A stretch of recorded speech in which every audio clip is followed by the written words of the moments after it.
एक दिन सुबह सुबह सभी शिष्य बुद्ध के प्रवचन सुनने के लिए एक साथ बैठे हुए थे।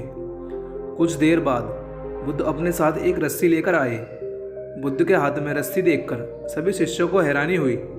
बुद्ध अपने आसन पर बैठे और उन्होंने रस्सी में एक के बाद एक 3 गांठ बांध दी। इसके बाद उन्होंने शिष्यों से पूछा कि क्या ये वही रस्सी है जो गांठ बांधने से पहले थी।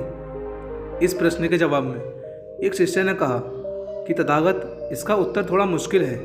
ये हमारे देखने के तरीके पर निर्भर करता है। एक तरह से तो रस्सी वही है, इसमें कोई बदलाव नहीं है। एक अन्य शिष्य ने कहा कि अब इसमें 3 गांठें हैं जो कि पहले रस्सी में नहीं थी। इसे बदला हुआ भी कह सकते हैं। कुछ शिष्यों ने कहा कि वास्तव में मूल रूप से रस्सी वही है लेकिन बदली हुई दिख रही है, लेकिन इसका मूल स्वरूप बदला नहीं है। शिष्यों की बात सुनकर बुद्ध ने कहा कि आप सभी सही बोल रहे हैं, अब मैं इन गांठों को खोल देता हूँ। ये बोलकर बुद्ध रस्सी के दोनों सिरों को खींचने लगे। बुद्ध ने पूछा कि क्या इस प्रकार रस्सी की गांठें खुल जाएंगी। सभी शिष्यों ने कहा कि नहीं, ऐसा करने से तो गांठें और ज़्यादा कस जाएंगी, इन्हें खोलना और मुश्किल हो जाएगा।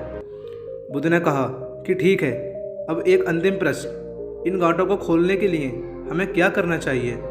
शिष्यों ने कहा कि हमें इन गांठों को ध्यान से देखना होगा, जिससे हम जान सकेंगे कि इन्हें कैसे लगाया गया है। इसके बाद हम गांठें आसानी से खोल सकते हैं। बुद्ध इस जवाब को सुनकर संतुष्ट हो गए और उन्होंने कहा कि यह सही बात है। हम परेशानियों में फंसे रहते हैं और बिना कारण जाने ही उनका हल खोजने लगते हैं, जबकि हमें पहले समस्याओं के मूल को समझना चाहिए। जब समस्याओं की वजह समझ आ जाएगी तो उन्हें सुलझाना भी बहुत आसान हो जाएगा।